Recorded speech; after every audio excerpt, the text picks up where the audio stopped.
आवाज बन बाहुर नहीं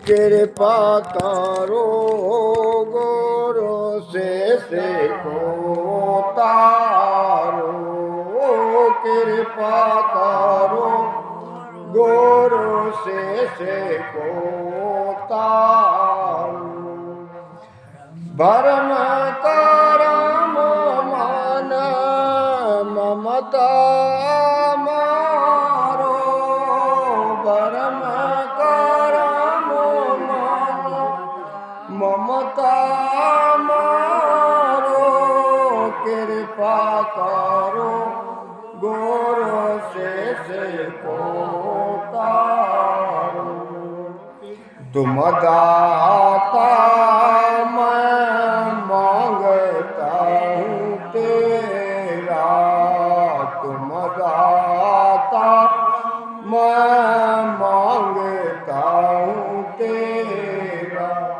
सुन साहेब गोरो समर्थ मेरा सुन साहेब गोरो समर्थ मेरा कृपा करो गोरो से को तारो कृपा करो गोरो से को तारो कहे सुख राम गोरो दान देव साई कहे सुख राम गोरो दान देव साई परम पाद नाले सुमनाई परम पाद ले सुमनाई कृपा करो गोरो से को तारो कृपा करो गोरो से को तारो भरम करम मन ममता मारो भरम करम मन ममता मारो कृपा करो गोरो से को बोलो राम। देखो संत समझाते हैं कृपा करो गुरु शिष्य को तारो। शिष्य गुरु महाराज से अरदास करता है विनती करता है क्या कि मुझ पर कृपा करो। क्या कृपा करो कि भरम करम मन ममता मारो।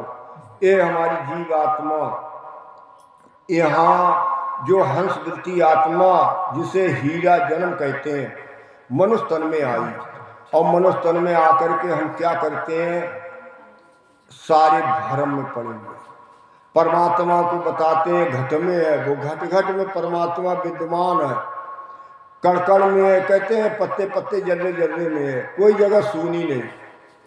और फिर हम करते क्या है परमात्मा को घट कण कण में बताते हुए और फिर हम अपने घट को न शोधन करके न जानकारी करके उस गुरु की जानकारी नहीं की और बाहर तरह तरह के आकार बना करके पूजा पाठ करने लगे। कोई व्रत करता है कोई होम यज्ञ कथा भागवत सारे कराते हैं कोई जब तब कड़ियाँ करते करते पूरी जिंदगी बीत जाती है। इसका परिणाम जो भरम में पड़े हुए परमात्मा को घट में बताते हैं उसका परिणाम क्या होता है जो कर्मों का रोग लगा हुआ एक जन्म का नहीं कई जन्मों का रोग पिछले के कर्म नहीं भर पाए हुए पूर्ण और हम नए करते चले आ रहे और इन कर्मों का रोग हमें भरना। कौन भरेगा ये शरीर। काल किसे खाएगा शरीर को जीव को नहीं खा सकता। जीव आत्मा तो ब्रह्म है वो निकल जाएगी उसको कोई टच भी नहीं कर सकता कोई ऐसी शक्ति नहीं उसे कोई हानि पहुंचाए। इस शरीर को काल खाएगा क्यों शरीर ने कर्म किए हैं जीव ने कर्म नहीं किए, ये शरीर ने करे, आकार ने किए और आकार ही इसे भरेगा। तरह तरह से रोग लगेंगे, उसके पास और कोई चारा नहीं है। कहते हैं कि पूरी जिंदगी आपने कर्मबंधन किए और मुश्किल से इसका 84 भुगत करके हमें मनुष्य तन मिला, और मनुष्य तन हीरा जन्म कहते हैं। हीरा जन्म काहे का है? ये हीरा जन्म अगर हम पशु की तरह गमाते हैं तो ये हीरा जन्म नहीं है। कहने को हीरा जन्म है, लेकिन ये देखो, हम अगर दो ही संसार में चीजें हैं, एक मानव एक दानव। मानव का काम क्या है? जो मानव का काम करे, और दानव का काम क्या है? कि जो अपनी मानव वृत्ति से दिख जाता है। देखो, इसी रावण कितना ज्ञानी था, कितना विद्वान था, फिर भी उस रावण को राक्षस क्यों कहलाया? उससे उस समय उससे ज्ञानी कोई नहीं था, लेकिन वो राक्षस क्यों कहलाया, दानव क्यों कहलाया? कि उसके कर्म दानव के थे। ऐसे ही हमारी जो भी ये जो भी हमारे कर्म हैं, हम जैसे कर्म करेंगे वैसी ही हमारी वृत्ति, वैसे ही हमें भोग भोगना पड़ेगा। तो इसीलिए संत समझाते हैं कि हमें ये हीरा जन्म मिला है, और हीरा जन्म किस लिए मिला है? कि गर्भवास में राखियो बाल पड़ो सुन लो, और बा गुरु को सुखराम के भूलो भलो हो। महाराज, इसने 9 महीना गर्भ में रक्षा करी, बालापन में रक्षा करी, आज भी वो हमारी रक्षा कर रहा है। ना बिछड़ा ना बिछड़े सदा संग गुरुदेव, और बा गुरु की सुखराम के कर लो नित्य सेव। संत लिखते हैं जो गुरु कभी बिछड़ा नहीं, 9 महीना गर्भ में रक्षा की, बालापन में रक्षा की, आज भी वो हमारे साथ है। अभी गुरु साथ छोड़ दे, हमारी ये लीला समाप्त हो जाएगी। जितनी सृष्टि है ये सभी आत्माओं का वो गुरु है। आत्म का गुरु शिष्ट में तासु सन्मुख होय, ताके सिर नहीं दोष रहे ब्रह्मलक कहूँ तोय, ब्रह्मलक कहूँ तोय जन्म ऊंचे घर पावे, बुध प्रवीण राव जग में आवे। सुखराम जन्म फिर दोय ले, सुख पावे को तोय, आत्म का गुरु शिष्ट में तासु सन्मुख हो। वो एक का गुरु नहीं है, वो पूरी सृष्टि का गुरु है, जिनकी हम रात दिन ये वेदों का उच्चारण करते हैं, तरह तरह की कलियां करते हैं, तरह तरह के आकार बना करके पूजा करते हैं। उन ब्रह्मा विष्णु महेश शक्ति, बोलो मत, जितनी देर बैठे चुपचाप बैठे। ये ब्रह्मा विष्णु महेश शक्ति, ये चारों ने 4 खाने में जीव पैदा किए, और वो इनका भी गुरु है। जो हम उन्हें भगवान समझते हैं, उनके बनाए हुए मार्ग पर हम चलते हैं, तरह तरह के धर्मों, इसका परिणाम क्या होता है कि हम कर्मों का रोग नहीं करता। कर्मों का काटने वाला कौन बैठा हुआ है? सर इस घट के अंदर गुरु बैठा हुआ है। सो सब ही गुरु चीन जो गर्भवास में संग, और नख चक्कर सुखराम का प्राण जलायो रंग। जिसने एड़ी से चोटी तक ऐसा पिंजड़ा बना दिया, ऐसे झरोका बना दिए, खंड पिंड ब्रह्मांड 3 लोक 14 भुवन, ये सारे बना दिए, और उस गुरु को भूल गए। वो गर्भवास में जिसने रक्षा करी वो कौन था? बालापन में रक्षा करी,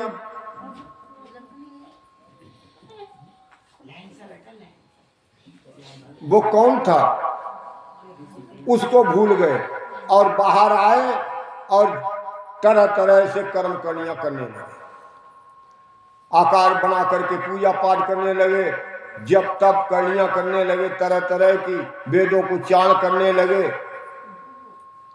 ये जो ब्रह्मा विष्णु महेश शक्ति ने एक हमारी जीव की रचना करके और हमें भ्रम में डाल दिया।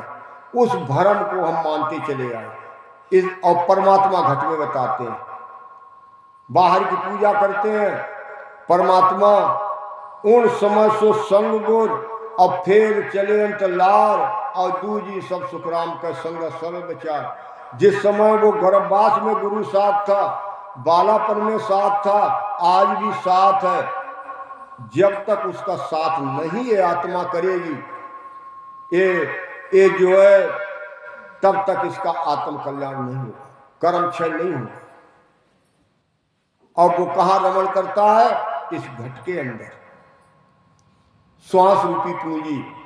इसीलिए कबीर साहब कहते हैं, कहता हूं कह जात हूं बजा बजा के ढोल, और श्वास श्वास में जात है 3 लोग को मोल। इतनी कीमती श्वास जो हमें 76,77 करोड़ मिली हुई है, उसको हम बट्टा लगाते हैं और सारी बाहर की कड़ियां करते रहते हैं। तरह तरह से आकार बना करके पूजा पाठ करते हैं। फल तो मिलेगा, लेकिन भिखारी के भिखारी रह जाओगे जब तक श्वास में भजन नहीं करोगे। उसमें फल नहीं लगता है, उसमें सीधे कर्म करते हैं। तो इसीलिए संत समझाते हैं कि हमें ये मनुष्य तन 4 युगों के बाद एक बार मिला। कितने 4 युगों की अवधि? सतयुग, त्रेता, द्वापर, कलयुग। इनकी अवधि कितनी है? 43,20,000 वर्ष। इतने दिन रो नरक भोगते रहे और इतने भरने के बाद एक बार मनुष्य तन मिलता, और उसमें भी हम मनुष्य तन मिला और तरह तरह के आकार बना करके पूजा करते रहे, तरह तरह कड़ियां करते रहे, वेदों को उच्चारण करते रहे। ये काय की मनोकामनाओं, इंद्रियों के सुख के लिए, और अपने शरीर को नरक में झोंक दिया। क्यों? श्वास में भजन नहीं किया। तो इसीलिए देखो, पहली बात तो महात्मा नहीं मिलता है श्वास में भजन कराने वाला, और महात्मा मिल जाए तो उसको धारण नहीं करते। देखो राजा जनक ने कितने गुरु बना करके छोड़ दिए, जब तक इसी ब्रह्म का भेद नहीं मिला तब तक बनाते रहे। दत्तात्रेय ने कितने गुरु बना करके, 24 गुरु बना करके देहधारी छोड़ दिए। जब तक इस ब्रह्म का भेद नहीं मिला तब तक बनाते रहे। तो इसीलिए महाराज समझाते हैं कि उस गुरु की जानकारी करो जिसने हमारे गर्भवास में रक्षा की, बालापन में रक्षा करी, और उस श्वास रूपी पूंजी जो हम 21,624 घंटे में निकलती है, उसमें राम नाम का जो भी भजन करता है उसी के कर्म कटे, वरना कर्म लगेंगे कटेंगे नहीं। तो इसीलिए महाराज कर समझाते हैं कि हमें उस सत्य का संग करना चाहिए। वही सत्संग है। ये तो संगत है, कह देते हैं डुप्लीकेट में हम सत्संग जा रहे हैं। सत्संग कहीं नहीं है, सत्संग अपने घट में है। और इस आत्मा को हम पति को छोड़ करके और एक परदेशी को मानने लगते। परदेशी की प्रीत टाइम में क्या सुख पावे, इसमें सुख क्या मिलेगा? सुख कहाँ है? फल तो आज मनोकामना पूरी हो गई, कल को भिखारी बन गए, लेकिन शरीर को कर्म लगे हुए हैं। जब रोग लगेगा तो महाराज कहते हैं, हंस हंस किया छूटे नहीं रोया, किया कवाड़ा हाथा, और घड़ी घड़ी दम दम का लेखा चित्रगुप्त का खाता। हम अपने हिसाब लेखा जोखा के लिए भूल जाएं, लेकिन वो धर्मराज कभी नहीं भूलता है। जो तुमने कर्म खराब किए जिस समय, उस समय अंकित कर लेता है। जो हंस हंस के अपने अहिम भाव में, देखो इस शरीर के लिए, ये मनुष्य तन के लिए 4 फांसी लगी हुई है। ये 4 फांसी कोई सूरवीर ही जो समझदार है, विवेकी है, बुद्धिमान है, वही काट सकता है। पहली फांसी काहे की है? जाति की। जाति की। हम तो इतनी उच्च कोटि जाति के हैं, इस साधु की शरण में क्यों जाएं? ये फला उस जाति का है, उस जाति का है, ये जाति की फांसी लगी हुई है और धन की फांसी लगी हुई है कि हम इतने बड़े धनवान हैं, हम क्यों इस भिखारी के, इस साधु के, संत की शरण में क्यों जाएं? अगर वो भी तोड़ देता है तो तन की फांसी लगी हुई है। हम ऐसा अहंकार होता है उसे कि उसे गलत काम करता है लेकिन सत्कर्म करने को तैयार नहीं, संतों की शरण में जाने को तैयार नहीं। उसका परिणाम क्या होता है? ये शरीर भोगता है। इस जन्म में नहीं भोग पाते हैं तो 84 लाख योनियों में भोगता है। तो इसीलिए संत समझाते हैं चौथी फांसी काय की लगी हुई है? ज्ञान की। ये ज्ञान की फांसी लगी हुई है। अब एक करते हैं, यहीं बैठ जाने जहां जगह होते ही बैठ। एक ज्ञान की फांसी लगी हुई है। अब ज्ञान की, हम तो इतने ज्ञानी हैं, ये क्या कहते हैं, संत समझाते हैं जत सत त्याग तापयारो क्रिया, जत सत त्याग तापयारो क्रिया, भरत बस कर रोजा, सांसा भजन साच बिन आया, तन मन किणी न खोजा। कोई जति पना धारण करता है, जति कोई सत्य पर चलता है, हम इतने नेमधारी हैं, हम सत्य पर चलते हैं। कोई जैसे राजा हरिश्चंद्र, मोहरत ध्वज, तरह तरह संसार में सत्य पे अड़े रहे। ऐसे ही महाराज कहते हैं कोई त्यागी है, वो सब कुछ त्याग देता है, घर परिवार को त्याग देता है, वन को चले जाते। जैसे सुखदेव जी महाराज, सुखदेव काये उधर आए, जुग ध्याये, ध्यान लगाए, विष्णु पलाए, पीछा आए फिर ढाए, जनक गुर पाए, सुगरा थाए, मोक्ष सिदाए गुर शरण, कल क्रोड़ पावे तन सुखावे, तो गोविंद पावे गुर शरण। संत समझाते हैं सुखदेव सत्यागी संसार में कोई नहीं हुआ। जन्मते ही वो वन को चले गए, सब परिवार को छोड़ करके, और इतना घोर तप किया। और जब वो इसी देह से जब स्वर्ग में जा रहे थे, जैसे ही विष्णु भगवान की हद को जब स्वर्ग को दबाया, तभी विष्णु भगवान ने लौटा लिया। बोले ये नुगरा है, ये नुगरा कहाँ आ रहा है, मलमूत्री काया। देखो उन्हें लौटाल दिया, और लौटालने पर आकर के अपने पिता व्यास जी से पूछने लगे कि पिताजी, मुझे वहाँ विष्णु भगवान ने नुगरा कह करके नहीं घुसने दिया और लौटाल दिया। बोले हाँ बेटा, नुगरा है तू। 4 वेद 6 7 18 पुराण सबका ज्ञाता होता हुआ, और जिसके घर में और उसे नुगरा कह दिया, तो बोले फिर मैं गुरु किसे बनाऊं? तो देखो राजा जनक को बताया, राजा जनक को गुरु बना। वो गृहस्थी थे, राजा थे, इसीलिए ये गृहस्थ आश्रम सबसे बड़ा। संतों ने यहां तक कह दिया कि जो साधु गृही में माय राम भरपूर, जन दरिया उन साध के मैं चरण की धूल। संतों ने कहा मैं उनकी धूल के समान जो गृहस्थ आश्रम में रहते हुए और इस राम नाम का सेवन करता है, इस श्वास रूपी पूंजी में एक श्वास को खाली नहीं जाने देता। तो इसीलिए देखो कितना भी त्याग करे, जब जनक की शरण में गए तो मोक्ष की प्राप्ति हुई। इसीलिए कितने भी उपाय करे, जब तक गुरु की शरण नहीं जाएगा तब तक ये बहुत कहते हैं कि हमने गुरु बना लिए। गुरु काहे के बनाए, पत्थर के बनाए कि मसाले के बनाए, काहे के बनाए? गुरु बनाने की चीज नहीं, गुरु की सत्ता पूरी सृष्टि में फैली हुई है। और उसको कौन बताएगा?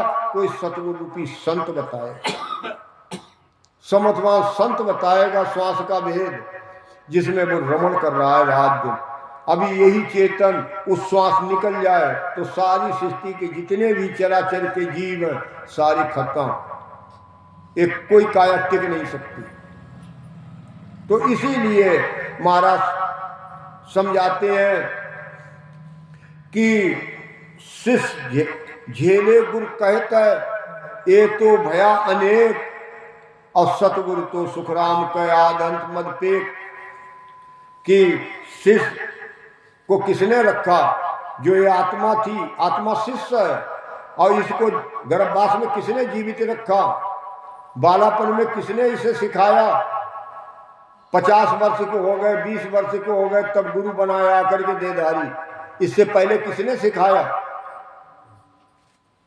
किसने रक्षा की?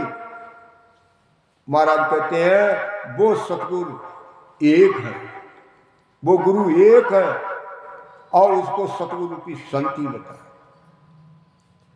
महाराज कहते हैं ये जब ये सब फांसी दूर हो जाती है, ये भी नहीं, महाराज कहते हैं सांसा भजन के बिना और वो सत्य घट में जागृत हुए बिना, महाराज कहते हैं हमारी दुर्दशा होती है।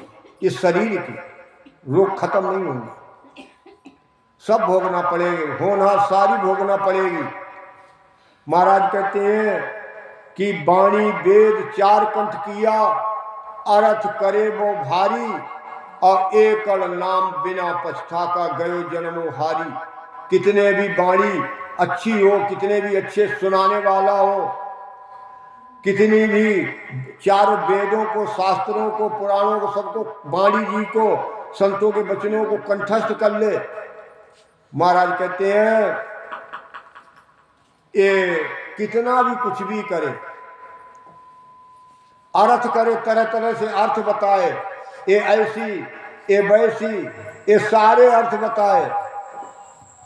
महाराज कहते हैं एक नाम का आधार जब तक नहीं लेगा, इस श्वास में राम नाम का धारोधार भजन नहीं करेगा, तो ये जन्म हार जाएगा। 84 में ये पीड़ा दुख उठाएगा, तरफ यहां भी दुख, 84 तो बाद की बात, यही रोते रोते पूरी जिंदगी जाएगी। यही तो पूरी जिंदगी रोते रोते जाए। ये जो हंस हंस के कर्म बंधन किए वे रोने पर भी नहीं जाए। कोई रात दिन रोए, चारपाई पड़ा हुआ कि हमारे परमात्मा हमारी मट्टी समेट लो, उसकी मट्टी कभी नहीं समेटे, और उसे जितना किया है वो सब काया भरेगी। तो इस काया को दंड ना लगे, इस काया को ये कर्म ना लगे और सारे कट जाएं, उसके लिए 76 करोड़ श्वास दिए परमात्मा ने, जो पूरी सृष्टि की आधार है, और वो हमारे तन की रक्षा करती है। उसी श्वास में जब भजन करेगा उसका कभी मत्था नहीं दुखेगा, कभी उसे कोई रोग नहीं लगेगा, कोई हानि नहीं आएगी। एक कर्म, एक जिसे काल कहते हैं, एक कर्म है, एक कर्म उसका बिगाड़ नहीं कर सकते, सारे कट जाते हैं। इसीलिए एक सौदागिरी ग्रंथ है, सबकी समझ में आएगा। तो सौदागिरी ग्रंथ में महाराज इसीलिए समझाते हैं कि सौदागर चला जीव सौदे भरत खंड में आया, कई कर गया लाभ कमाई, कई कमूल ठगाया। ये सौदागर चला जीव सौदा, ये जो है सौदागर, ये कौन है? ये हमारी आत्मा, ये सौदा करने के लिए यहाँ संसार में आई है। काहे की सौदा करने के लिए? ये श्वास रूपी पूंजी। धर्मराज काहे का लेखा मांगेगा? धर्मराज जब लेखा मांगे, हिसाब हुआ पस्तासी, और मूल माय मिनखा देहारी, ब्याज माय दुख पासी। मूल में तो मिनखा दे हार गए, 84 में दुख उठाना पड़ेगा, कर्मों का रोग भरना पड़ेगा शरीर को। और किसके क्यों भरना पड़ेगा? ये श्वास रूपी पूंजी, रतन जो आपके अंदर रखा है, ये श्वास रूपी पूंजी को हार गए। उसका हिसाब मांगेगा 76,77 करोड़ कि इनमें कितना भजन किया, कितना आपने ये जो कौन करके आए गर्भवास में कि मैं तेरी एक एक श्वास को खाली नहीं जाने दूंगा, राम नाम का भजन करूंगा।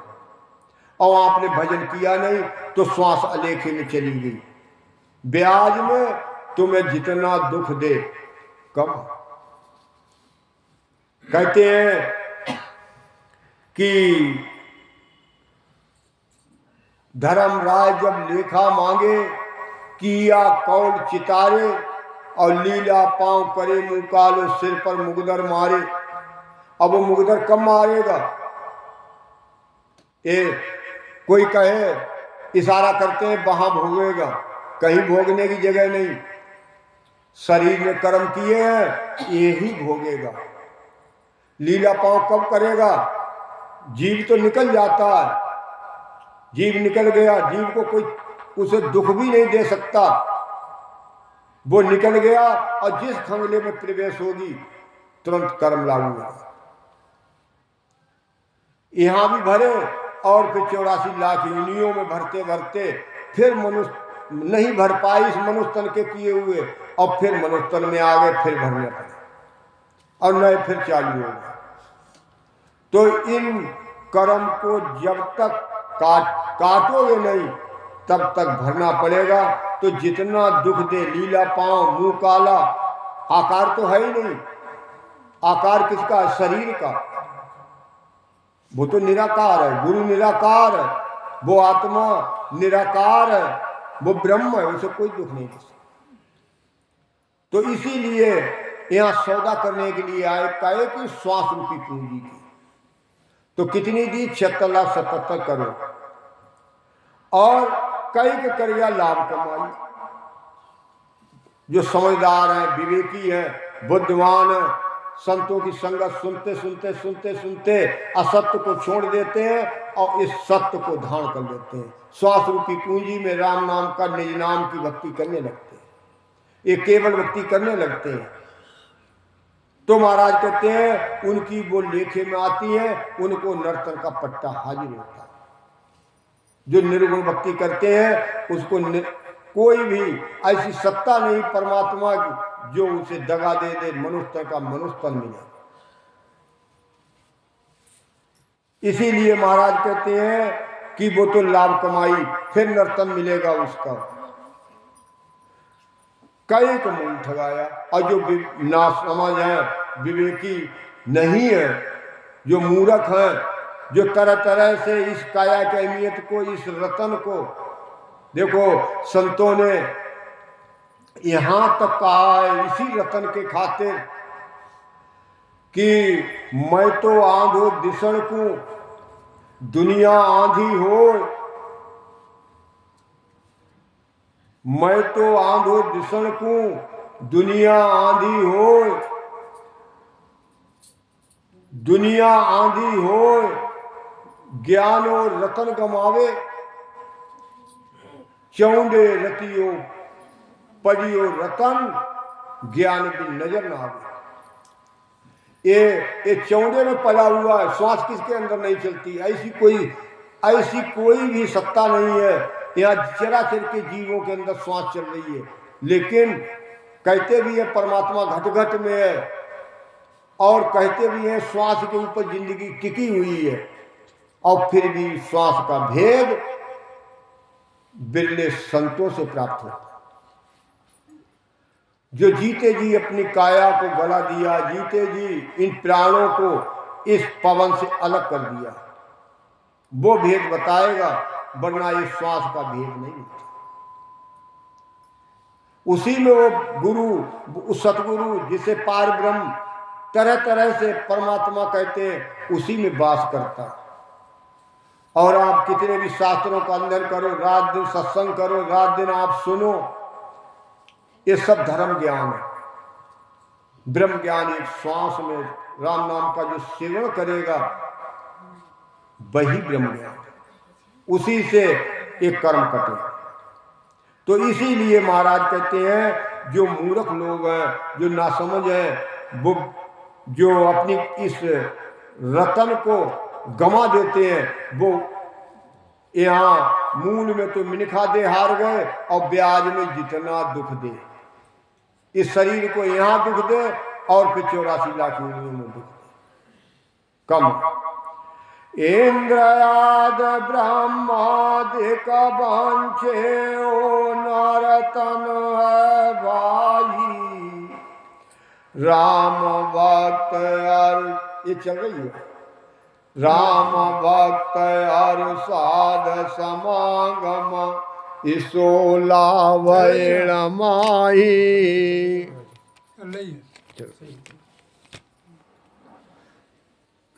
महाराज कहते हैं इंद्र आदि ब्रह्मादिक वंशे, सब देवताओं का राजा इंद्र और ब्रह्मा जी हमारी काया को चाहता है।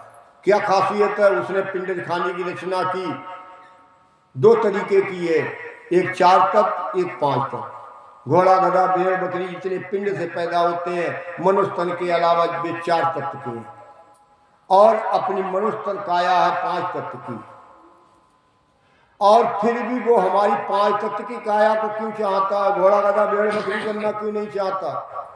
हमारी 5 तत्व की काया को चाहता है जिसने पूरी सृष्टि की रचना की, जो ब्रह्म बन बैठा। क्या खासियत है?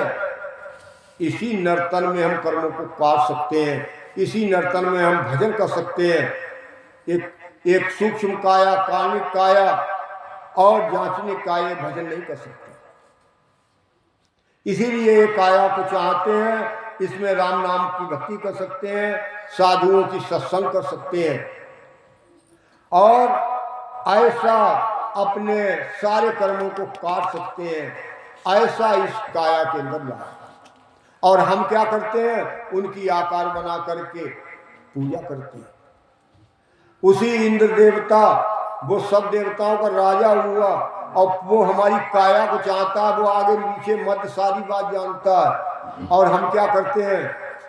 ये देखो राम सनई भी करते हैं, बहुत से 80% ऐसे हैं वो करवा चौथ करते हैं। क्यों? व्यभिचारी भक्ति करने से कभी भी वो दुखी होगा, सुखी नहीं हो सकता। उसकी काया रोग भरेगी। क्यों? रामायण भी कहती है, सेवक सुख चय मान भिकारी, विष्णि धन सुभगत व्यभिचारी, लोभी जच्चे 4 गुमानी, नवदो दूध ले प्राणी। तुलसीदास जी कहते हैं भगवान का भक्त चाहे हमें सुख मिले, असंभव बात है। ये भक्ति काहे के लिए की जाती है? सुख के लिए नहीं की जाती है, दुख के लिए की जाती है। और जो दुख समझ करके दुख अपने शरीर को सहन करता है, उसे कभी दुख आएगा ही नहीं। पूरी जिंदगी बीत जाए कभी दुख नहीं आएगा, उसका मत्था नहीं दुखेगा। और जो सुख के लिए करता है उसे कभी सुख आता ही नहीं है, पूरी जिंदगी दुख में चली जाए। सेवक सुख से मान भिकारी, कितना भी धनवान क्यों ना हो, दूसरे के द्वारे पे जाएगा तो मान नहीं होगा। व्यसन करने वाले शराबी हैं, जुआरी हैं, ये तरह तरह के व्यसन करते हैं, एक कहे हमारे धन बढ़े, असंभव बात। क्यों? संतों ने बड़ी सोच समझ के लिखा है, शुभगति व्यभिचारी, व्यभिचारी भक्ति करने वाले की कभी शुभगति नहीं होगी, दुर्गति होगी। उसी इंद्र देवता ने, सब देवताओं का इंद्र और चंद्रमा ने, दोनों ने मिलकर के देखो क्या छल गौतम ऋषि नारी के साथ किया था। कितने कितने को उसने बर्बाद किया इंद्र चंद्र ने, और हम उसकी पूजा करते हैं। चंद्रमा की आकार बना करके हमारी पति की उम्र बढ़ जाए, और जब वही पति मरता है तो कहते हैं इसकी श्वासें बाकी है, घर रहा है, ले रहा है। तब नहीं कहते चंद्रमा बढ़ा दे। ये सारे ये पाखंड संसार में छह रहा है, ये भ्रम छह रहे हैं। इसीलिए शिष्य विनती करता है सारे भ्रमों को दूर करके ये श्वास रूपी पूंजी का मुझे उस केवल भक्ति का भेद, केवल कहते एक के लिए, और वो केवल एक कौन है? श्वास। उसमें गुरु का वास है, उसमें सतगुरु का वास है, उसमें पार ब्रह्म का वास है। और उस श्वास के रटने से कभी भी उस एक कर्म नहीं भरना पड़े, नर का नरी हो। इसीलिए संत गारंटी लेते हैं, जो परहेज के साथ, नियम के साथ सतगुरु की शरण पकड़ लेता है, तो महाराज कहते हैं सुन सुन नर ज्ञान भेद हृदय थिर करे है, सर्व सर्वगुण विधि छाण शिष्य सतगुरु पद धरे। बेचौरासी माय हंस कबहू नहीं जावे, ना देवत के लोग स्वर्ग में ना रहा। सुख राम कहे सुन तातिया, बे नर ही नर होय, खंड पिंड ब्रह्म सोज के लेत समाधि जो। ये तातिया राजा था। जब सतगुरु सुखराम जी महाराज मारवाड़ से यहाँ रिछोला धाम पर आए थे, तो राजा तातिया से बातचीत हुई। वो राजा तातिया योग साधन करता था। अब वो योग साधन जब इनके यहाँ रुके, बासा लिया, तो उनसे तरह तरह से उन्होंने जब ज्ञान चर्चा की, तो राजा को समझाया कि हे तातिया राजा सुन, मेरा ज्ञान ऐसा है, सुन सुन नर ज्ञान भेद हृदय थिर करे। इस एक ज्ञान को सुनते सुनते और सारे असत्य को छोड़ करके एक इस श्वास रूपी पूंजी में जो इस केवल ज्ञान को धारण करता, हृदय में धारण कर ले और सारी चीजों को छोड़ दे। ऐसा नहीं है कि सब करेगा तो एक भी गुण प्रकट नहीं होगा। ज्यों सुन न्यारो राग में, यूं चर्चा में होय, उलट चढ़े रीत सो और न सुननी कोय, और न सुननी कोय, प्रेमो इस विध लागे, जहां चर्चा शुद्ध होय, भेद दीजे नहीं सागे। सुखराम कहे सुन राजवी, सब विद न्यारी होय, ज्यों सो न्यारो राग में यूं चर्चा में। अब यहाँ राम से नहीं क्या कहते हैं, अरे किसी की सत्संगो सब बराबर है, सत्संग सुनना में कोई दोष नहीं। लेकिन संत क्या कहते हैं, जैसे 6 राग होते हैं, 6 राग होते हैं, यदि आप दीपक चंदी राग को गाओगे, उसको एक राग को सिद्ध करोगे तो दीपक जल जाए। और आपने दीपक चंदी अभी का, थोड़ी देर में भैरू राग गाने लगे, थोड़ी देर में श्री राग गाने लगे, थोड़ी देर में मलार राग गाने लगे, एक का भी गुण प्रकट नहीं होगा। जैसे राग का गुण जब हम नियम के साथ, परहेज के साथ रटेंगे, उसको धारण करेंगे, गाएंगे, तो वो गुण प्रकट है। ऐसे ही ये केवल भक्ति है।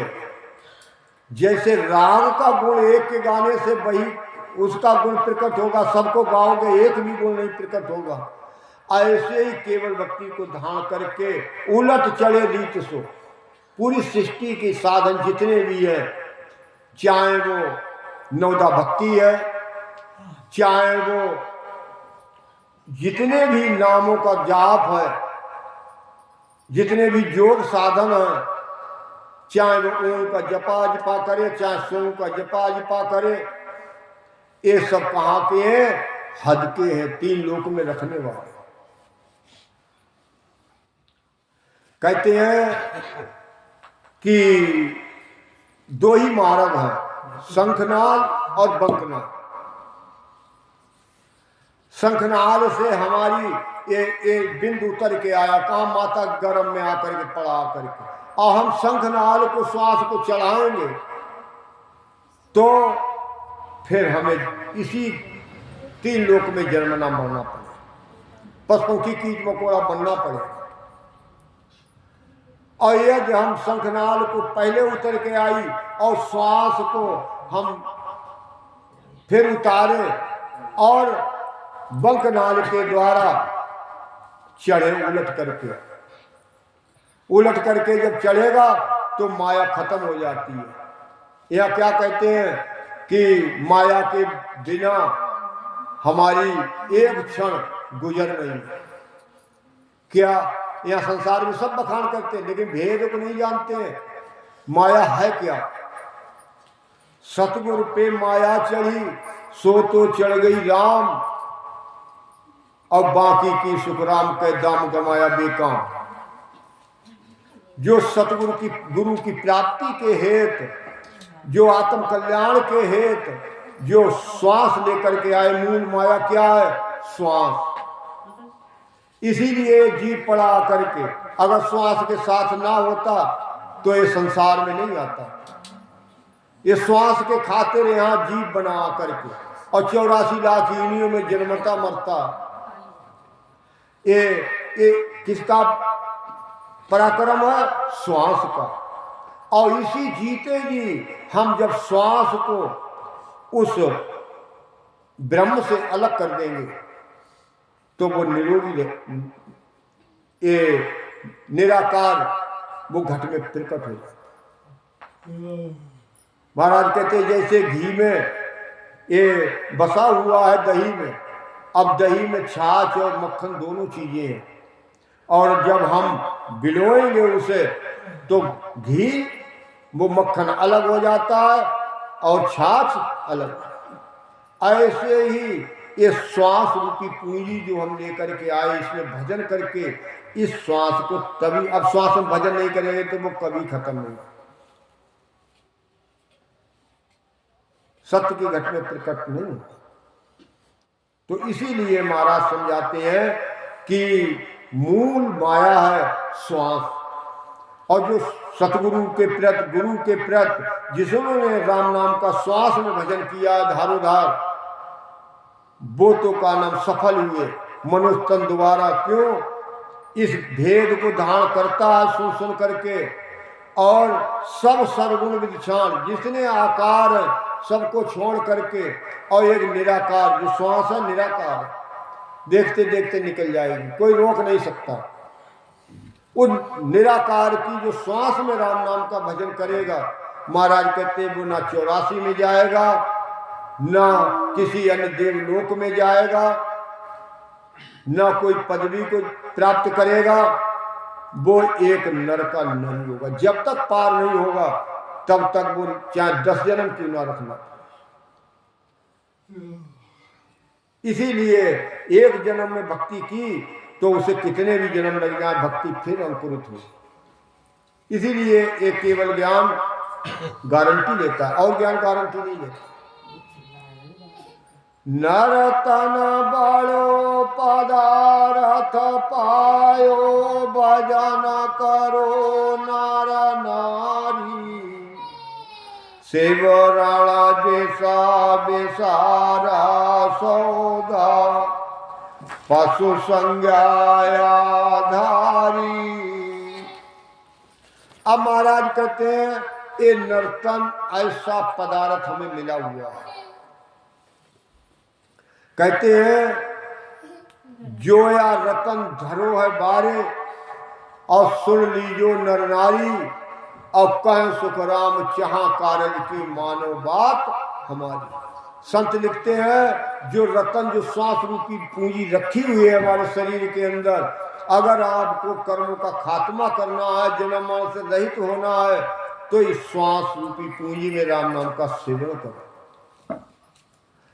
महाराज कहते हैं भजन करो नर नारी, इस श्वास रूपी पूंजी में भजन करो।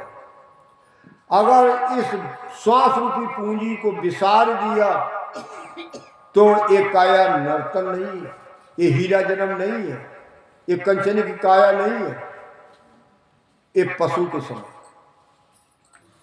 कोई भी आप जब तब कलियां करो, बाहरी भक्ति जितनी भी करो, ये श्वास में भजन ना करो तो ये नर्तन पशु के समान। कंचन भाजन विष भरा सो मेरे किस काम, और दरिया बासन सो भला जामे अमृत राम। संत लिखते हैं कि कंचन का घड़ा है और उसमें विष भर दो, किस काम का? ये है तो कंचन की काया, और इसमें शराब पियो, मीट मच्छी खाओ, दुनिया परमात्मा घट में बताते हो, उस परमात्मा को दूषित कर दो तो वो आत्मा कभी भी सफल नहीं, तरह तरह दुख उठाए। तो इसीलिए क्यों इस कर्म काटने के लिए मनुष्य तन मिला है। कितनों दिनों मिला बाद मिला है? ये 43,20,000 वर्ष बाद। ये हम काम करते हैं पेट के लिए करते हैं, और पेट करते करते ये जब काम पेट के लिए करते हैं, लेकिन हम अपने शरीर को सुरक्षित रखने के लिए अगले जन्म में फिर नर्तन मिले, मोक्ष की प्राप्ति हो, इसके लिए क्या करते हैं? इस श्वास में भजन नहीं करते। तो वो धन पैदा किया हुआ कैसा? चौथाई पैसा मुश्किल से लगता है, नहीं तो सब दुरुपयोग होता है। कहीं वो जांच, कहीं वो इलाज, कहीं वो, यानी वो कर्मों में रोगों में लगा।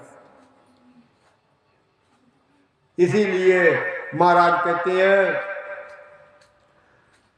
कि प्राणिया रे समझ राशि मारो राम, प्राणिया रे समझ राशि मारो राम।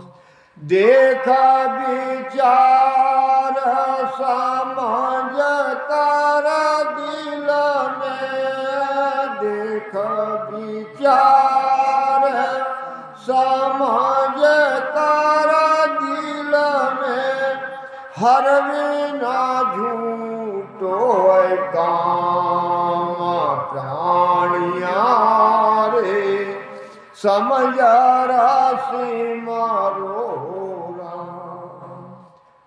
महाराज कहते हैं कि हे प्राणी, जो मनुष्य तन रख करके आया है, महाराज कहते हैं उसको समझाते हैं, समझो विचारो, समझ करके इस श्वास रूपी पूंजी में भजन करो।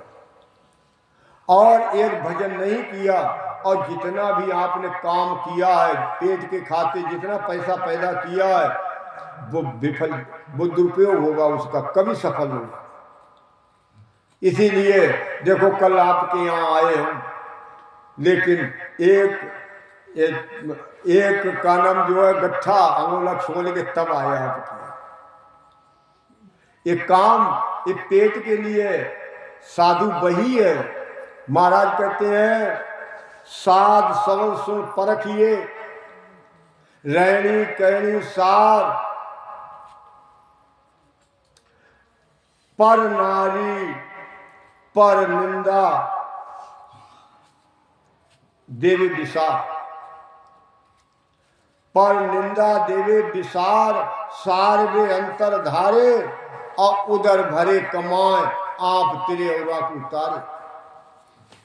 हर का ऐसे संत को नित कीजिए दीदार, साध सबल सुन परखिए रहनी कहनी सार। साधु काई के किसी की मतलब थोड़ी लिखा है साधु है, ये संत है। देखो सतगुरु सुखराम जी महाराज जब राजस्थान से चले तो कितना ज्ञानी राजा विठल राव था, कितना ज्ञानी तातियां था, ढूंढिया बैरागी चंदूलाल, सारे यानी 15-15 दिन चर्चा की, उन्होंने नहीं समझ पाया कि ये महात्मा। और चंदूलाल ने तो यहाँ तक कह दिया कि महाराज आप संत कहलाते हो लेकिन भेष तो कुछ नहीं है। तो उन्होंने देखो कहा कि राजा ऐसा भेष हमारा, भेदू जाके बलि विद जाने, करमी लखे न सारा, राम रटे परमेश्वर प्यारा, रहे कर्म सुने न्यारा राजा, ऐसा भेष हमारा। हे राजा, मेरा ऐसा भेष है जिसको भेदी, जो भेदू जन है वही जानते हैं। एक कर्म बंधन करने वाला, ये जब तक व्रत होम कथा भागवत सारे आन उपासनाएं करने वाला, ये मेरे लिए भेद ज्ञान को नहीं जानता। कोई जो भेद से सेवन करता है श्वास रूपी पूंजी में, वो कर्मों से अलग रहता है, उसे कर्मों का दंड लगता नहीं है, कर्म कटते। तो इसीलिए देखो राजा, मेरा कोई ऐसा भेष है, तो इसीलिए संतों का कोई भेष नहीं। उसकी परख काय से होती है? शब्द से, उसकी रहनी से, उसकी करनी से। और ये अपना उदर भरता है अपने कमा करके, किसी का पैसा, किसी का जो भी, महाराज कहते हैं सादा साधु भूखा भाव का, धन का भूखा ना, और धन का भूखा जो फिरे सो तो साधु ना। टके पैसे गुरघड़ा और किसना काशी ठौर, और साहिब से भेंटा करे सो तो सतगुरु। वो पैसे से प्राप्त नहीं होगा, कोई भेद महात्मा मिलता है, वो हमारे घट में भेद बताता है, तब प्राप्त होगा। पैसे से नहीं खरीद सकते, ज्ञान से नहीं खरीद सकते। तो इसीलिए महाराज कहते हैं ये जो हमारी काया है, ये इसीलिए मिली है, ये सबसे सर्वोत्तम है कि हम अपने नियम का पालन करके, परहेज का पालन करके, और एक पथवित धर्म धारण करके भजन करें। और यदि नहीं किया तो हम एक काया पशु के साथ। देखो एक घाटम दास था, घाटम दास संत था, तो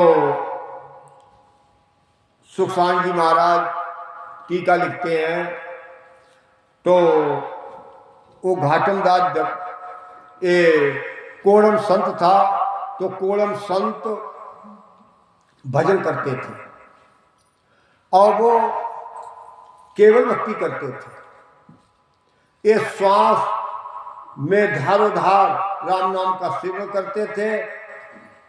एक दिन की बात, वो पशु चरा रहे थे, तो पशु चराते चराते एक ततीली हार बरहे में उड़ती है, तो वो ततीली को उन्होंने खेल में पकड़ लिया, और वो खेल में पकड़ लिया, और हाथ में कोई तिनका था, वो तिनका उसके छेद दिया। जब वो खेल में तिनका छेद दिया, और वो ततीली मर गई। जब वो ततीली मर गई, और मरने के बाद वो ततीली जैसी उस शरीर को छोड़ा, उसे मनुष्य तन में जन्म लिया। अब वो राजा बनी आकर राजा के घर में जन्म लिया। राजा के घर में जन्म लेने के बाद, और वो का नाम जब जवानी अवस्था में आई, तो वो राजा हो गई ततीली। अब वो राजा हो गई, और इन्होंने शरीर छोड़ा उसी जन्म में, मनुष्य तन छोड़ करके फिर मनुष्य तन प्राप्त हुआ।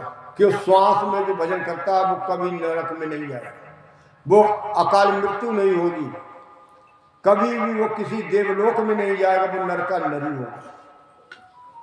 तो जैसे ही कोड़म संत ने उसी ततीली के सिक में शहरपना में जन्म लिया, अब वो भजन कर पहले करते थे, अब फिर वो भजन करने लगे। उन्होंने गुरु की शरण में जाकर के भेद लेकर के फिर भजन किया। जब भजन करते करते करते करते एक दिन क्या हुआ, उस तसीली राजा के यहाँ, जो राजा बनी जाकर के उसके यहाँ चोरी हुई। बहुत सारा धन गया, चोरों ने ले गए, और एक कुटी में, छप्पर में ये भजन कर रहे थे। कोड़म संत और भजन करते करते अब वो चोर निकल के गए तो उन्होंने सलाह की, धन तो काफी मिला है, एक हार इसी के गले में डाल दे, लिहाजा अपने लोग बच जाओगे, यही पकड़ा जाए। देखो होनहार है, वो ततीड़ी मार दी और ऐसी होनहार हुई कि वो हार उनके गले में डाल दिया। अब वो भजन कर रहे थे, उन्हें पता नहीं, वो डाल के चले गए। अब उसके बाद जब सुबह हुई, राजा ने को पता लगा कि हमारे यहाँ चोरी हो गई, तो सिपाहियों को भेजा पता लगाओ। अब सिपाही गए, उस जब चारों तरफ भगे तो क्या कोलम संत को देखा कि भजन कर रहा है, हार राजा का पड़ा हुआ। अब वो हार पड़ा हुआ सोने का जब देखा तो उसको संत को घसीटते हुए ले गए। उस संत के लिए कोलम संत को घसीटते हुए ले गए और ले जाकर के राजा के दरबार में पेश किया। राजा के दरबार में पेश किया और पेश करने पर राजा धार्मिक था। उसने कहा, क्यों तूने मेरे यहाँ चोरी की? तू चोरी करवाता है, तू एक चोरों का सरगना है, बता। तो उन्होंने कहा, देखो राजा, मुझे तो पता नहीं कौन हार डाल गया, आपका हार है तो आप गले में से निकाला दे दिया।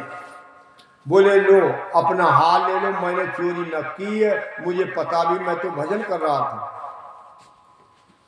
बोले, भजन ढोंग करता है, भजन करता है, चोरी कराता है, तू जो है तूने चोरी की है।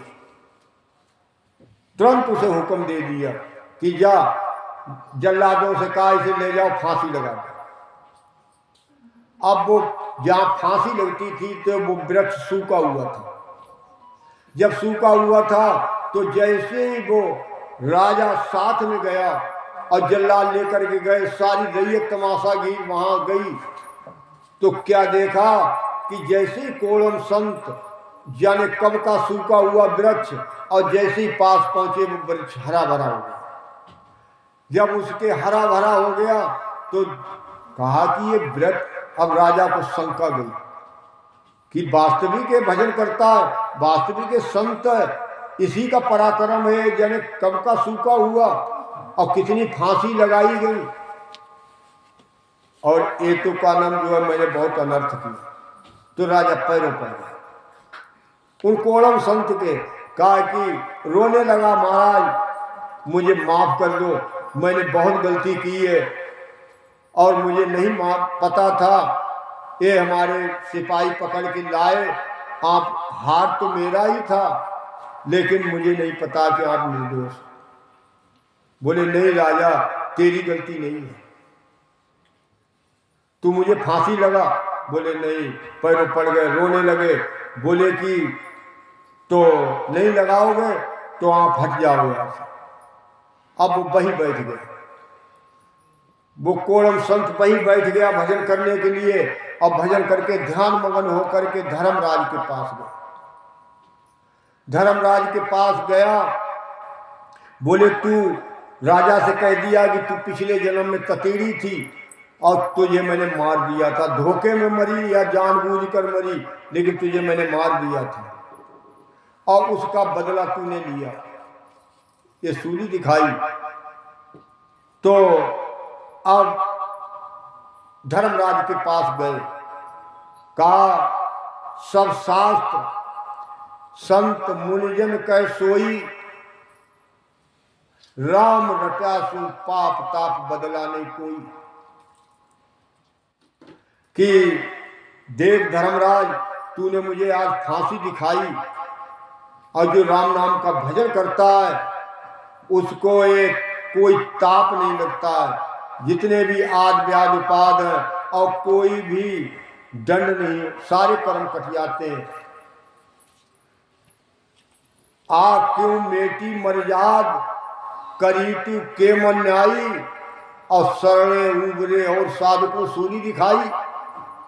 तूने इतना अन्याय मेरे साथ किया, मैं कहाँ का, मैं कर्म कटने को था काटने के लिए मैं भजन करता था, तूने और ये मर्यादा को खो दिया भक्ति की, और तूने सूली दिखा दी मुझे। बोले कि अब बोले कि रे दे अशराप, फिर न करे ऐसा काम, पाप ताप बदले नहीं तो संत क्यों रटे राम। संसार में राम नाम ये केवल भक्ति क्यों करता है, क्यों राम नाम का भजन करता है। तूने एक तुझे मैं अशराप दूंगा। तो अब वो काल, वो धर्मराज पैरों पड़ गए और कहने लगा, ओ संत जन महाराज, अरज मेरी सुन लीजिए, गुजर चांडाल स्वान दूम को श्राप न दी। कहिए 4 अशराप मत देना और कोई भी दे देना। जब उनकी विनती करी तो उन्होंने कहा, वही देऊं अशराप, ईस बिन संक न माने, ते कीना बहु पाप, पड़ा नहीं भक्ता पाने। तूने इतना बड़ा पाप किया मेरे साथ में, और तू फिर भक्तों के साथ में पाप करेगा। वही देऊं श्राप, वही श्राप। हुजे डूम चांडाल, हुजे गुजर स्वान, और प्रगट परचो संत को जाने सकल जहां। देखो संसार में 4 बार धर्मराज को अवतार लेना पड़ा। डूम का अवतार कब लिया? जब हरिश्चंद्र को खरीदा था। एक पांडवों के यहाँ कुत्ता था और चांडाल, और एक 4 बार जो है धर्मराज को जन्म देना। तो इसीलिए संत समझाते हैं कि जो भी राम नाम का भजन करता है उसको कोई हानि, कोई रोग, कोई ताप, किसी प्रकार के कर्म नहीं लगते। जके जंजाल जागता विपता, सांझा पड़ी जावा सोयो, सूता विपत पड़ी सपना में, पशु उगाला रखायो। रात दिन ये मोह में दौड़ता फिरता रहा। हमारा एक पति है, स्त्री कहती हमारा एक पति है, बाप कहता है ये बेटा है, और एक यहाँ कहते हैं हमारी पत्नी है। सारे कुटुंब परिवार को अपना समझते हैं। इसी मोह में, इसी जंजाल में फंस करके ये सारी का नाम श्वासें निकाल दिया। शाम को अगर टाइम भी मिला तो गप्पे लगाने बैठ गए। तो महाराज कहते हैं, सूता विपद पड़ी सपना में, पशु का एक काम पशु भी करता है। दिन भर खाता है, रात को दिवाली कहता है, वही काम आप करते तो हीरा जन्म नहीं। तो इसीलिए महाराज कहते हैं, घर की गांगरत गयो जमारो, जमाया पदा माही, मुंह से ठगे भरे कहो धर, पशु संज्ञाया पाई। घर के कामों में कि हमारा एक काम देखो, अगर कोई कितनी बड़ी मुसीबत आ जाए और उस मुसीबत में खाना को त्याग देंगे जब तक वो कटेगी नहीं। महाराज कहते हैं, और कहीं अगर काम करते हैं खेत पे तो वो काम नहीं हो जाएगा, कहते हैं इतना काम करके ही हम खाना खाएंगे, तभी घर जाएंगे, चाहे भले कालरा हो जाए वहां। और यहाँ इस परमात्मा के भजन में, परमात्मा के भजन में क्या कहता है कि खेती किसब करे तन खोई, गांठ का दाम लगावे, और कह सुख राम भजन की वेला, समय सहज विद जाने। हैं अगर खेती में प्राण चले जाए उसको भी चला जाए, कोई फिक्र नहीं, सारे खान पान त्याग देगा। और यहाँ भजन कर, कोई अगर भजन करता भी है तो हमें कोई दुख ना हो, शरीर सुखी हो, सुख में यानी सारे सुख प्राप्त होंगे तभी भजन करें। किसी ने आज ज्ञान ले लिया और वो ज्ञान लेने के बाद घर जाए आंख फूट जाए या कोई हानि आ जाए घर में, कभी नहीं करेगा। इसमें तो सुख चाहेगा, सुख मिले, मनोरथ पूरा हो, और नहीं हुआ तो वो नहीं मानेगा। यानी ऐसी यहां संसार में वृत्ति है, ऐसा कोई संत मिले जादू चला दे तो अपने समझना चाहिए कि जब तक अपन अपने सुख के लिए हम मेहनत नहीं करेंगे, जैसे धन पैदा करने के लिए मेहनत नहीं करेंगे तब तक धन प्राप्त नहीं होगा, ऐसे ही जब तक हम मेहनत से भेद धारण नहीं करेंगे, भजन नहीं करेंगे, तब तक ये जो है ये शरीर सुखी नहीं रहेगा। महाराज कहते हैं इसीलिए ये तन को जितना भी संतों ने, जितने भी गृहस्थाश्रम में हुए, उन्होंने क्या लिखा है, मन को मृतक जानकर मत माने विश्वास, और संत जहां लग भय करे जब लग पिंजर श्वास। जब तक ये पवन बह रही है तब तक इस मन पर विश्वास नहीं करते, जीते जी भजन करके इस पवन को अलग कर देते हैं, निकाल देते हैं, मरजीवा बन जाते हैं। ऐसे ही संत लिखते हैं, संत दास देह की पातल जैसी प्रीत, और चाट चूट के फेंक दी यही संतन की रीत। जैसे पत्तल को खाई, अभी सब लोगों ने खाना खाया, खा करके फेंक दी, इसके लिए काया मिली है। ये मेहनत से काम करो पेट के लिए तो मेहनत से भजन करो, भेद लेकर के, वो भी भेद से भजन करो। भक्ति काय, भक्ति करने के लिए 76,77 को 100 रुपये पूरी दी है, उसमें भजन करो। इसीलिए अगर ऐसा नहीं करते हो, और जितनी ठग विद्या कर मिली, झूठ कपट छल से जैसे पैदा कर मिला धन, वो काम किया तो एक पशु के समान, इसके लिए नहीं मिली। नर संज्ञा ज्ञान ध्यान गुण साध समागम शिवरण कथा विलासा, जागे जीते राम ही सिमरे सूता हुई अभ्यासा। नरसंज्ञा कब है? बड़े गर्व से हम कहते हैं नर नारी कि हम मनुष्य हैं, 5 तत्व काया, हीरा जन्म है, कंचन की काया। कब है? जब हम मानव के काम करें तब, और दानव के काम करते हैं तो ये हीरा जन्म नहीं। मत से ही सूर कौओ बुद्ध ज्ञानी, और कोलू चलनी चीच और बागल मत जानी, इजगर समान भूत पितर मत होई, और बंदर गत मत छाण मूठ छूटे नहीं कोई। धृग धृग या संसार में विष युग तजो न जाए, शिवरण कर सुखराम के तज कुकस विष खा। सतगुरु सुखराम जी महाराज समझाते हैं, जो मत से हीन है, जो नासमझ है, वो अपनी काया की, इस कंचन की काया के अहमियत को नहीं समझते हैं। वो कैसे हैं? सूर कौओ बुद्ध ज्ञानी, एक कौआ की तरह, सूर की तरह। जैसे सूरी काम करती है, गंदे को इस्तेमाल करती है, ऐसे ही कौआ है, उसे अच्छी चीज हो खराब चीज हो सब पे चोंच मारे, एक कौए की तरह।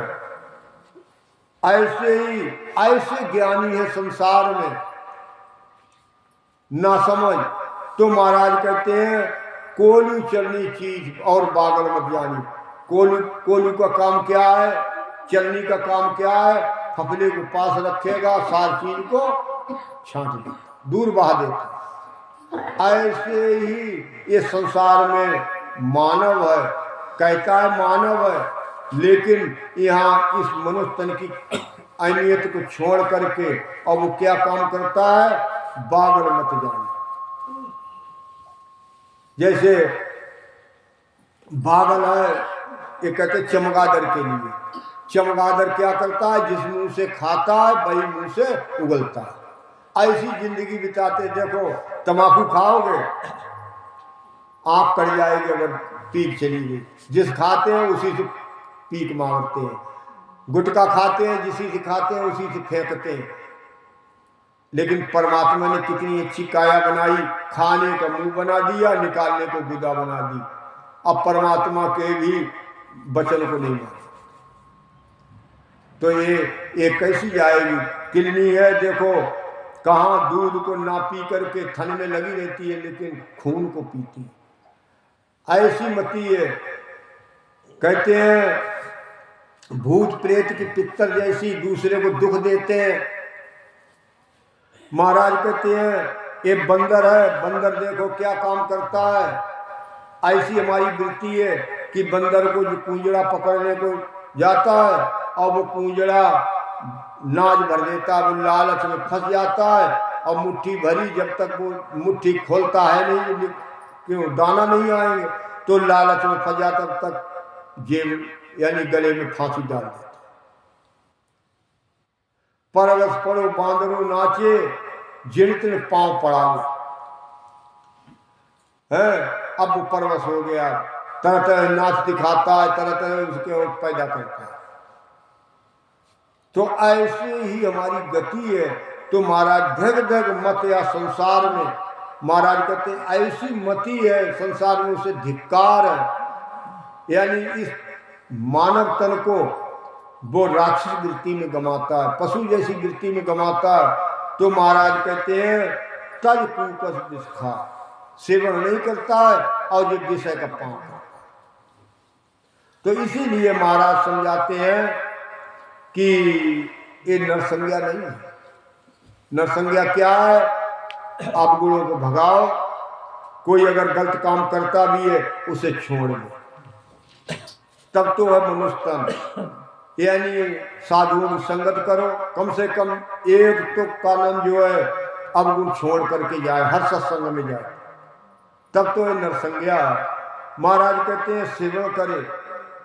और जागृत अवस्था में जब हम कोई गलत काम करते हैं, गप्पे शाम को लड़ाते हैं, तो हमें सुपन होता है। जब सुपन होता है तो गलत काम का सुपन होगा, तो हम भजन करेंगे तो रात में भजन का सुपन नहीं होगा, गलत सुपन नहीं होगा। तो इसीलिए जब होगा तो भजन का। तो ऐसे ही जो अभ्यास करता है, शाम सुबह को बैठ करके दिन भर अभ्यास करता है, यही इसीलिए महाराज कहते हैं कि दरियागिरी साध की यही उत्तम रीत, हाथ काम मुख राम हृदय साची प्रीत। हाथ में काम हो, मुख में राम। ये नहीं हमें बैठ करके और सच्ची पतिव्रता धर्म मिला। पतिव्रता देखो यह संसार में सभी स्त्रियां एक जैसी हैं, लेकिन जात छाण वैसा हो बैठी, कहा घट गयो भाई, और पांचों भोग नार बासागे, सो पतिव्रता माई। देखो पतिव्रता स्त्री के अंदर पांचों इंद्रियों का भोग है, 200 इंद्रियों का, और एक वैश्या के अंदर भी है। जैसी काया उसकी है ऐसी काया उसकी है, लेकिन वो पतिव्रता कहलाती है, वो वैश्या कहलाती है। काय का अंतर हो गया, पद का, कर्म का।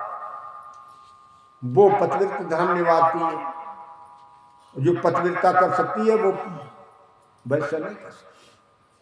तो इसीलिए हमें सोच समझ बूझ के साथ हमें भजन करना चाहिए। सारे अवगुणों को, एक आया है कारवी, अवगुण की ही रास, अवगुण ऊपर गुण करे ताजन को सावास। एक आया सब संकर्मों से सनी हुई, अवगुणों से सनी हुई है, लेकिन अवगुणों को भगा करके गुणों में परिवर्तित करे, वो ही देही सफल होता है। तो इसीलिए हमें भजन,